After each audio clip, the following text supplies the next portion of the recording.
Vote చోరీ నిరసనలపై తగ్గేదే లేదంటోంది Congress.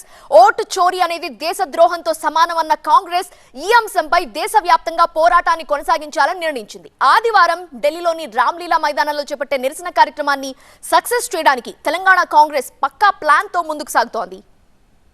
Vote చోరీపై Delhi వేదికగా ఆందోళనకు సిద్ధమైంది కాంగ్రెస్ పార్టీ.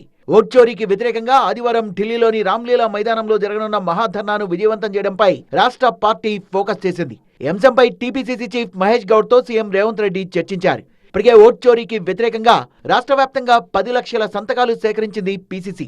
వాటిని ట్రక్కులో ఢిల్లీలోని ఏఐసీసీ కార్యాలయానికి చేరవేసింది. ఈ ధర్నాకు సీఎం రేవంత్ రెడ్డితో పాటు మొత్తం కేబినెట్, పీసీసీ చీఫ్, ఇతర ముఖ్య నేతలు హాజరుగానున్నారు. ఈ ధర్నాను విజయవంతం చేసేందుకు రాష్ట్రం నుంచి పెద్ద సంఖ్యలో పార్టీ నాయకుల్ని, కార్యకర్తల్ని తరలించడంపై సమాలోచనలు జరిపింది. ఇప్పటికే రాష్ట్రంలో తొలి విడత పంచాయతీ ఎన్నికలు పూర్తయ్యాయి. పంచాయతీ ఎన్నికలు జరిగిన ప్రాంతాల నాయకుల్ని, కార్యకర్తల్ని, పట్టణ ప్రాంతాల నాయకుల్ని పెద్ద సంఖ్యలో తరలించేందుకు తీసుకోవాల్సిన ఏర్పాట్లపై నేతలు ప్రణాళికల్ని సిద్ధం చేశారు. 14వ తేదీన ముఖ్యమంత్రితో సహా యావత్ కేబినెట్ మంత్రులు, మా మెజారిటీ ఎమ్మెల్యేలు, ఎంపీలు, ఎమ్మెల్సీలు అందరూ కూడా రామ్లీలా మైదానంలో జరిగే మహాధర్నాలో పాల్గొంటా ఉన్నారు.